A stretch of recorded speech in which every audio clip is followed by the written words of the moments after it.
सभी को नमस्कार। स्वास्थ्य और आंगनबाड़ी न्यूज में आप सबका स्वागत है। आज हम बात करेंगे आशा कार्यकर्ता की सेवा समाप्ति यानी पद से हटाए जाने की प्रक्रिया और रिटायरमेंट के नियमों के बारे में पूरी जानकारी आपको बताएंगे, बिल्कुल आसान भाषा में। वीडियो को अंत तक जरूर देखेंगे। अगर जानकारी पसंद आए तो वीडियो को लाइक और शेयर जरूर करेंगे और चैनल को सब्सक्राइब करेंगे। तो अब बात करते हैं, आशा वर्कर को पद से हटाया जा सकता है, लेकिन यह एक निर्धारित प्रक्रिया के तहत ही संभव है। बिना कारण किसी को नहीं हटाया जा सकता। यह प्रक्रिया आमतौर पर कई चरणों से होकर गुजरती है। इससे पहले हम बात करेंगे तो कारणों की पहचान की जाती है। उसके अंदर कारण कुछ भी हो सकते हैं। कार्यों में लगातार लापरवाही, फील्ड में उपस्थिति नहीं देना, तय किए गए कार्यों को बार बार न करना, अनुशासनहीनता या गलत व्यवहार, फर्जी रिपोर्टिंग या भ्रष्टाचार। इसके अलावा इसके अंदर दूसरी प्रक्रिया जो है वो नोटिस देना होता है। आपकी लापरवाही के तहत आपको नोटिस दिया जाता है, जांच प्रक्रिया की जाती है और अंतिम निर्णय किया जाता है कि इस आशा वर्कर को किस कारण से हटाया जाता है। इसके अलावा हम बात करेंगे रिटायरमेंट प्रक्रिया की, तो इसके अंदर भी आपको बताएंगे कि आपकी रिटायरमेंट प्रक्रिया क्या होती है। तो आशा वर्कर सरकारी कर्मचारी नहीं होती है, वे मानदेय पर कार्य करती है, इसलिए रिटायरमेंट प्रक्रिया भी थोड़ी इनकी अलग होती है। तो इसके अंदर उनकी आयु सीमा क्या रहती है, सेवा समाप्ति पर क्या उनको दस्तावेज दिए जाते हैं, सेवा प्रमाण पत्र उनको दिया जाता है नहीं दिया जाता, और रिटायरमेंट पर उनको सम्मान राशि या विदाई दी जाती है नहीं दी जाती, ये पूरी प्रक्रिया क्या है वो पूरी जानकारी आपको इस वीडियो के अंदर देने वाले हैं। तो वीडियो के अंदर बने रहेंगे और देखिए यहाँ पर आपके लिए इसके लिए क्या नियम निर्धारित किए गए हैं। तो सबसे पहले हम बात करते हैं राजस्थान की आशा वर्कर के लिए। तो यहाँ पर राजस्थान की आशा वर्कर को दिनांक 13/7/2022 को स्वास्थ्य विभाग में सम्मिलित किया गया था। स्वास्थ्य विभाग में इनको अंगीकृत किया गया था। तो उस समय उनके लिए कुछ नियम निर्धारित किए गए थे और उन नियमों के तहत आशा का मानदेय, सेवा चयन, हटाने एवं अवकाश और उनके जो जॉब चार्ट है, उन जॉब चार्ट के अंदर इनका क्या कार्य रहता है, वो पूरी प्रक्रिया के लिए यहाँ पर एक परिपत्र जारी किया गया था। तो इस परिपत्र के अंदर से आज हम जो बात करने वाले हैं वो है आशा वर्कर को किन परिस्थितियों में पद से हटाया जा सकता है, आशा वर्कर को रिटायरमेंट किया जा सकता है। तो चलो देखते हैं इस परिपत्र के अंदर आपको हटाए जाने की प्रक्रिया क्या रहने वाली है, आपको हटाए जाने के लिए क्या नियम बनाए गए हैं। तो यहाँ पर आप देख पा रहे हैं, ये सबसे पहले इसके अंदर आशा के चयन प्रक्रिया के लिए यहाँ पर नियम निर्धारित किए गए थे कि इनका चयन किस प्रकार से किया जाएगा, आवेदन प्रक्रिया क्या रहने वाली है, चयन की प्रक्रिया किस प्रकार से होगी, ग्रामीण क्षेत्र के लिए इसके अंदर क्या नियम लागू होंगे, और इसके अलावा यहाँ पर आप देख पा रहे हैं ये इनकी कमेटी के सदस्य कौन कौन होंगे, और शहरी क्षेत्र के अंदर चयन प्रक्रिया और इनके कमेटी के सदस्य कौन कौन होंगे, ये सभी बातें इसके अंदर बताई हुई हैं। जो आज इस वीडियो के अंदर हम बात करने वाले हैं वो मुख्य रूप से हम बात करेंगे आशा वर्कर को उनके पद से कब हटाया जा सकता है। तो यदि आप मेरे चैनल पर पहली बार है, अभी तक आपने चैनल को सब्सक्राइब नहीं किया तो चैनल को सब्सक्राइब जरूर कर लें, क्योंकि इस प्रकार की जानकारी आपको केवल मात्र इस चैनल पर दी जाती है। और यह चैनल विशेष रूप से आशा वर्कर के लिए, स्वास्थ्य विभाग में जो स्वास्थ्य क्षेत्र में कार्य करने वाले जो वर्कर हैं उनके लिए यह चैनल बनाया गया है। और उन स्वास्थ्य कार्यकर्ताओं के लिए समय समय पर इस चैनल पर नई नई जानकारी, नई नई ट्रेनिंग वीडियो, आपके हक और आपके आवाज से संबंधित इस चैनल पर वीडियो आते रहते हैं। तो चलो हम बात करेंगे मानदेय सेवा से पृथक्करण, यानी मानदेय सेवा से कब हटाया जा सकता है आशा वर्कर को। तो यहाँ पर पॉइंट नंबर 9 से यहाँ पर शुरू होता है। तो सबसे पहले यहाँ पर हम देखेंगे आशा का मानदेय सेवा से पृथक्कीकरण निम्नलिखित परिस्थितियों में किया जा सकता है। क्या परिस्थिति है, आशा सहयोगिनी की आयु 60 वर्ष पूर्ण होने पर, यानी जब आशा वर्कर की आयु 60 वर्ष की पूरी हो जाती है तो उस समय उनको रिटायरमेंट किया जाता है। बिना विभागीय अनुमति के दीर्घकालीन अनुपस्थित होने पर, यानी आपने कोई भी सूचना नहीं दी है, बिना सूचना के आप लंबे समय से अनुपस्थित रहते हैं, उस स्थिति में आपको मानदेय सेवा से हटाया जा सकता है। और जांच में कोई अनियमितता या कार्य में शिथिलता पाए जाने पर भी आपको हटाया जा सकता है। तो यहाँ पर आप देखेंगे सेवा से पृथकीकरण के संबंध में निम्नानुसार बिंदु महत्वपूर्ण होंगे। अब ये बिंदु क्या क्या होंगे आप देखेंगे। सबसे पहला बिंदु यहाँ पर है, मुख्य चिकित्सा एवं स्वास्थ्य अधिकारी, ब्लॉक मुख्य चिकित्सा अधिकारी के द्वारा 1 दिसंबर तक, यहाँ पर ध्यान से देखेंगे ये सभी पॉइंट आपके काम आने वाले हैं। आपको पता होना चाहिए कि आपको कोई हटाने की धमकी देते हैं, आपको कोई हटाने की प्रक्रिया कर रहे हैं, आपको हटाया जाता है, तो आपको नियमों की जानकारी होनी चाहिए कि हमें किस नियमों के आधार पर हटाया जा रहा है। तो यहाँ पर आप देखेंगे अधिकारी के द्वारा 1 दिसंबर तक उन सभी आशाओं की सूची जारी की जाएगी जिनकी आगामी वर्ष में 60 वर्ष की आयु पूर्ण होने के कारण सेवाएं समाप्त होती है। यानी साल के अंतिम महीने में एक सूची जारी होगी। उन सूची के अंदर बताएंगे कि अगली साल कौन कौन आशा जो है जो 60 वर्ष की आयु पूर्ण कर रही है और वो सेवा से हटाई जाएगी। तो इस बारे में आशाओं को सूचित करने की जिम्मेदारी मुख्य चिकित्सा एवं स्वास्थ्य अधिकारी एवं ब्लॉक मुख्य चिकित्सा अधिकारी की होगी। तो यहाँ पर जिम्मेदारी भी तय की गई है। अब आगे देखेंगे पॉइंट नंबर 2 है, आशा के 60 वर्ष की आयु पूर्ण होने के उपरांत। अब यहाँ पर ध्यान से देखेंगे उनको रिटायरमेंट कब किया जा सकता है। 60 वर्ष की आयु पूर्ण होने के उपरांत किसी विशेष परिस्थिति में नव चयनित आशा का चयन नहीं होने पर अधिकतम 1 वर्ष की सेवा विस्तार। अब यहाँ पर ध्यान से देखें, आपके काम की बात है कि 60 वर्ष की आयु में आपको रिटायरमेंट किया जाएगा, परंतु किसी विशेष परिस्थिति में उसकी सेवा में 1 वर्ष का विस्तार भी किया जा सकता है और ये 6 माह से 2 बार तक बढ़ाया जा सकेगा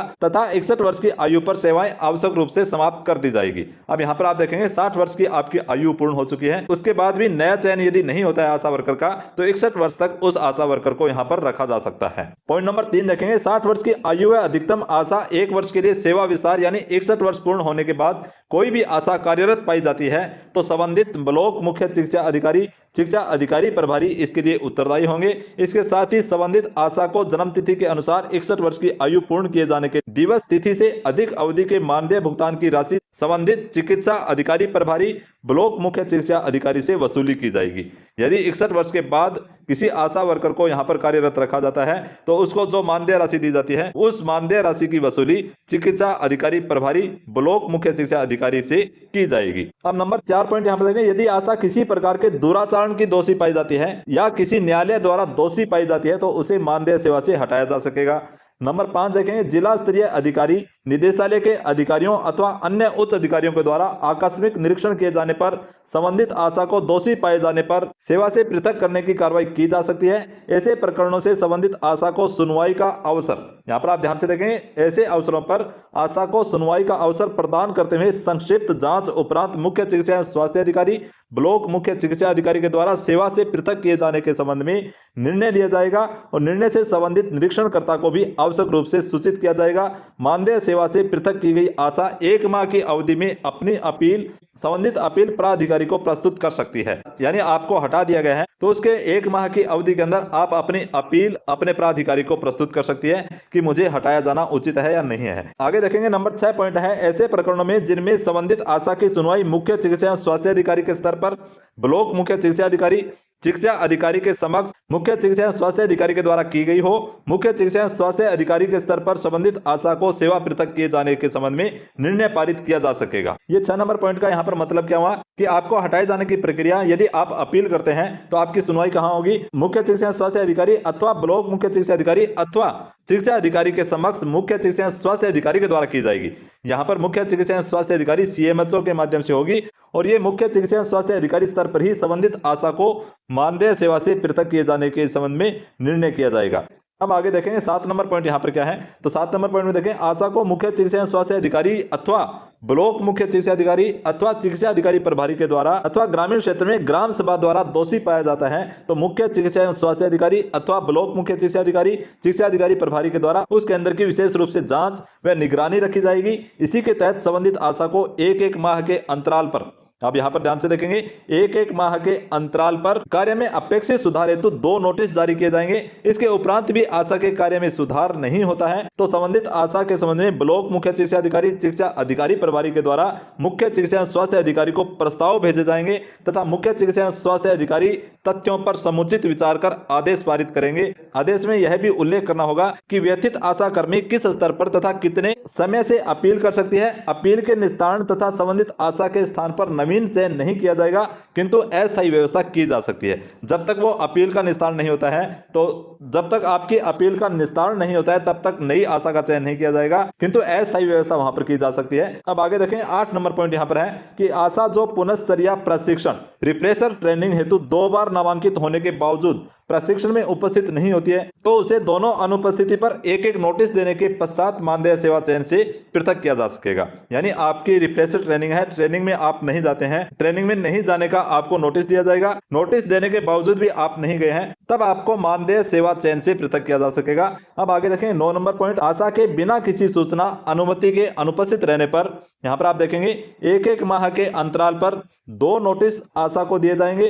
दूसरे नोटिस के 15 दिवस के अंदर उपस्थित नहीं होने पर संबंधित आशा को मानदेय सेवा से पृथक किया जा सकेगा। यानी आपको 2 नोटिस दिए जाएंगे, दूसरा नोटिस आपको मिल जाता है कि आप लंबे समय से अनुपस्थित हैं तो उसके 15 दिवस के अंदर अंदर यदि आप उपस्थित नहीं होते हैं तो आपको मानदेय सेवा से हटा दिया जाएगा। इसके अलावा यहाँ पर 10 नंबर पॉइंट देखेंगे, शिकायत अनियमितता के कारण, यानी आपकी कोई शिकायत है, अनियमितता है कि उसके कारण पद से पृथक की गई आशा को किसी भी परिस्थिति में पुनः आशा के पद पर चयन नहीं किया जाएगा।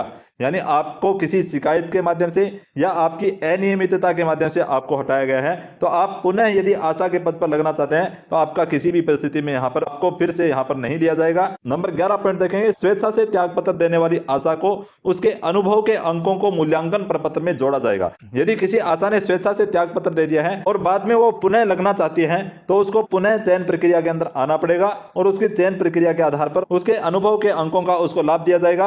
यहाँ पर जो आशा वर्कर है, जो आशा के पद पर है, वो यदि पुनः लगनी चाहिए तो उसे 4 नंबर यहाँ पर अनुभव के दिए जाते हैं, वो 4 नंबर आपको दिए जा सकेंगे। उन 4 नंबर के आधार पर आपका पुनः चयन होता है तो आपको फिर से लगा दिया जाएगा। अब नंबर 12 नंबर पॉइंट यहाँ पर देखेंगे, राज्य सरकार के निर्णयानुसार ग्राम पंचायत के समापन, पुनर्गठन अथवा विलय के फलस्वरूप आंगनवाड़ी केंद्र बंद कर दिया जाता है। यानी पहले वहां पर आंगनवाड़ी केंद्र था और बाद में किसी कारण से उस आंगनवाड़ी को बंद कर दिया जाता है तो उस केंद्र पर कार्यरत आशा की सेवाएं स्वतः ही समाप्त की जाएगी। इस कारण से उन्हें किसी भी विधिक कार्यवाही का अधिकार नहीं होगा। अब 13 नंबर पॉइंट देखें, अपील करने के लिए निर्धारित अवधि अथवा अपील होने पर उसके निस्तारण होने तक संबंधित आशा के स्थान पर नवीन चयन नहीं किया जाएगा। यानी जब आपने अपील दायर कर दी है, आपकी अपील का निस्तारण तब तक नहीं होता है तब तक उस केंद्र पर नई आशा का चयन नहीं होगा। अब यहाँ पर 14 नंबर पॉइंट देखें, आशा पद से पृथक की गई आशा को 1 माह की अवधि में अपना अभ्यावेदन, अपील तथा प्रथम अपील की निस्तारण की तिथि से 1 माह की अवधि में द्वितीय अपील नियमानुसार संबंधित अपील अधिकारी को प्रस्तुत कर सकेगी। यानी यहाँ पर आशा 2 बार अपील दायर कर सकती है। एक तो है आपको जब हटाया गया है उस हटाए जाने की 1 माह की अवधि के अंदर अंदर आपको प्रथम अपील यहाँ पर दायर करनी पड़ेगी और उस अपील का निस्तारण हो जाए, आपके पक्ष में नहीं हो तो आपको 1 माह की अंतराल अवधि में द्वितीय अपील भी आप कर सकती है। यानी आप अपने प्राधिकारी को 2 बार यहाँ पर अपील दायर कर सकती है। दोनों अपील के अंदर आपकी सुनवाई नहीं होती है, आपको हटाए जाने की प्रक्रिया वहां पर की जाती है तो आपको हटाया जाएगा, अन्यथा आपको मानदेय सेवा से नहीं हटाया जाएगा। अब आपको बताएंगे, आपको हटा दिया गया है, आपको मानदेय सेवा से पृथक कर दिया गया है, आपकी सेवा समाप्त कर दी गई है, तो आप अपील कहां करेंगे और अपील कैसे करेंगे वो भी आपको आगे बताऊंगा। यदि आपको अभी तक मेरे द्वारा दी गई जानकारी अच्छी लग रही हो तो वीडियो को आप लाइक जरूर करेंगे और इस वीडियो को अपने साथ के साथियों के पास शेयर जरूर करेंगे ताकि सभी तक यह जानकारी पहुंचे। और अभी तक आपने चैनल को सब्सक्राइब नहीं किया तो चैनल को सब्सक्राइब कर ले, क्योंकि इस प्रकार की जानकारी आपको इस चैनल के अलावा और कहीं नहीं मिलेगी। आपके काम की बात इस चैनल पर की जाती है तो चैनल को सब्सक्राइब जरूर कर ले। अब यहाँ पर देखेंगे, ब्लॉक मुख्य चिकित्सा अधिकारी अथवा चिकित्सा अधिकारी प्रभारी के द्वारा जारी पृथककरण आदेश के संबंध में, यानी आपको ब्लॉक मुख्य चिकित्सा अधिकारी ने अथवा चिकित्सा अधिकारी प्रभारी ने आपको हटाए जाने का आदेश दिया है तो आप अपील कहां करेंगे। यहां पर देखेंगे प्रथम अपील और द्वितीय अपील। प्रथम अपील आप कहां पर करेंगे, ग्रामीण क्षेत्र और शहरी क्षेत्र अलग अलग है। ग्रामीण क्षेत्र की आशा जो है मुख्य चिकित्सा एवं स्वास्थ्य अधिकारी यानी अपने सीएमएचओ को अपील करेंगे और शहरी क्षेत्र की जो आशा वर्कर है वो अपने क्षेत्र के उपखंड अधिकारी को अपनी अपील दायर कर सकते हैं, अपना कारण वहां पर दे सकते हैं कि मुझे हटाया जाना गलत है और आप अपना पक्ष वहां पर रख सकते हैं। द्वितीय अपील कहां करेंगे, उसके बाद भी मैंने आपको बताया कि एक अपील के अंदर आपकी सुनवाई नहीं होती है तो आप द्वितीय अपील भी कर सकते हैं। द्वितीय अपील आप कहां पर करेंगे, आपका जो संबंधित जिला है वहां पर मुख्य कार्यकारी अधिकारी जिला परिषद के अंदर आप अपील कर सकते हैं और शहरी क्षेत्र की जो आशा वर्कर है वो मुख्य चिकित्सा एवं स्वास्थ्य अधिकारी संबंधित जिला को अपनी द्वितीय अपील जारी कर सकते हैं। तो प्रथम अपील और द्वितीय अपील का समय मैंने आपको बता दिया है कि प्रथम अपील आपको हटाए जाने की प्रक्रिया के 1 माह के भीतर आपको करनी होगी और द्वितीय अपील आपके प्रथम अपील की निस्तारण के 1 माह की अवधि के अंदर आपको करनी होगी। अब यहाँ पर देखें बिंदु संख्या 6 और 7। अब मैंने आपको पहले बिंदु संख्या 6 और 7 बताए हैं के अनुसार मुख्य चिकित्सा स्वास्थ्य अधिकारी चिकित्सा स्वास्थ्य एवं परिवार कल्याण विभाग द्वारा जारी पृथककरण आदेश की स्थिति में यदि आपको हटाए जाने की प्रक्रिया आपके मुख्य चिकित्सा एवं स्वास्थ्य अधिकारी ने जारी की है या चिकित्सा स्वास्थ्य एवं परिवार कल्याण विभाग द्वारा जारी किया गया है तब आप अपील कहां करेंगे, तब ग्रामीण क्षेत्र की जो आशा वर्कर है वो मुख्य कार्यकारी अधिकारी जिला परिषद को करेंगे और शहरी क्षेत्र की जो आशा वर्कर है वो अतिरिक्त जिला कलेक्टर के सामने अपनी अपील दायर कर सकते हैं। द्वितीय अपील यहाँ पर देखेंगे, निदेशक आरसीएच निदेशालय चिकित्सा स्वास्थ्य एवं परिवार कल्याण सेवाओं को अपील कर सकते हैं यदि आपको मुख्य चिकित्सा एवं स्वास्थ्य अधिकारी यानी जिला स्तर के अधिकारी के द्वारा आपको हटाया गया है तो। अब देखें प्राकृतिक न्याय के सिद्धांत के अनुरूप प्रभावित पक्ष एवं मुख्य चिकित्सा स्वास्थ्य अधिकारी ब्लॉक मुख्य चिकित्सा अधिकारी की तथ्यात्मक रिपोर्ट के आधार पर गुणावगुण के आधार सह कारण सहित आदेश यहाँ पर जारी किए जाएंगे। अब यहाँ पर आप देखें, परंतु किसी विशिष्ट परिस्थिति में किसी प्रकरण में राज्य सरकार को किसी स्तर पर अनियमित कार्रवाई की शिकायत प्राप्त होती है तो आदेश जारी होने के 90 दिवस, यहाँ पर आप देखें 3 महीने तक, 90 दिवस का मतलब 3 महीने तक आप राज्य सरकार नियुक्ति पृथकीकरण आदि से संबंधित प्रकरणों को मंगवाकर परीक्षण कर उचित आदेश प्रसारित कर सकती है। इस संबंध में प्रभावित पक्ष को प्रभावित पक्ष यहाँ पर आशा वर्कर है को सुनवाई का अवसर प्रदान करने के बाद ही निर्णय लिया जा सकेगा। और सेवा अवधि में विस्तार, अब यहाँ पर देखें सेवा अवधि में विस्तार 10 नंबर पॉइंट आपके लिए मोस्ट इंपोर्टेंट पॉइंट है। तो यहाँ पर आशा की सेवा समाप्ति 60 वर्ष की आयु में होगी। क्योंकि सेवा समाप्ति से पूरे ही होने वाली रिक्ति को विज्ञापित करने की कार्रवाई की जानी है, यानी आपकी सेवा समाप्ति से पहले ही विज्ञप्ति जारी की जा सकेगी कि इनकी 60 वर्ष की आयु इस माह में पूर्ण हो रही है और उसके बाद यहाँ पर चयन के लिए विज्ञप्ति जारी की जा सकती है। परंतु जहां ऐसी होने वाली रिक्ति पर अपरिहार्य कारणवश नियुक्ति नहीं हो पाती है, वहां यह आयु पूर्ण होने पर 6 माह या नवीन चयन जो भी पहले हो की सेवा अभिवृद्धि मुख्य चिकित्सा स्वास्थ्य अधिकारी स्तर से की जा सकेगी। इसके लिए अलग से कार्यरत आशा की आवेदन करने की आवश्यकता नहीं होगी। इसके आगे भी रिक्ति विद्यमान रहने पर निदेशक आरसीएच स्वास्थ्य एवं परिवार कल्याण मुख्यालय की अनुमति के उपरांत अग्रिम 6 माह का विस्तार किया जा सकेगा। किंतु यह सेवा विस्तार कुल अधिकतम 1 वर्ष के लिए ही होगा। 61 वर्ष की आयु पूर्ण होने पर यहाँ पर आवश्यक रूप से आशा की सेवा समाप्त कर दी जाएगी। उसके बाद सेवा अवधि को यहाँ पर विस्तार नहीं किया जा सकेगा, बढ़ाया नहीं जा सकेगा और इस सेवा विस्तार की छूट को अधिकार नहीं माना जाएगा। इसमें विभाग द्वारा विशेष परिस्थिति में छूट का प्रावधान किया जाएगा। इस अवधि के दौरान रिक्त पद को भरे जाने की संबंधी कार्रवाई पूर्ण कर ली जाए, जिससे नवीन पूर्ण योग्यता आधारित आशा कर्मी उपलब्ध हो सकेगी अथवा अपवादित प्रकरणों में अधिकतम 1 वर्ष की सेवा विस्तार से चिकित्सा स्वास्थ्य विभाग में कार्य नियमित रूप से होते रहेंगे। तो ये थी आपके लिए यहाँ पर पूरी जानकारी आशा वर्कर को हटाए जाने और रिटायरमेंट की प्रक्रिया के बारे में। अगर आप भी आशा हैं और इस क्षेत्र से जुड़े हुए हैं तो यह जानकारी आपके लिए उपयोगी हो सकती है। तो आप कमेंट में लिख करके बताएंगे कि आपके क्षेत्र में किसी आशा को हटाया गया है या रिटायर हुई है, तो उस आशा वर्कर को यह वीडियो आप जरूर भेजेंगे। और यह जानकारी आपको कैसे लगी, यदि आपको अच्छी लगी हो तो वीडियो के कमेंट में आप गुड GOOD गुड जरूर लिखेंगे। वीडियो को लाइक करें, शेयर करें और चैनल को सब्सक्राइब करना न भूलें। मिलते हैं अगले वीडियो में, तब तक के लिए स्वस्थ रहिए, जागरूक रहिए। जय हिंद, वंदे मातरम।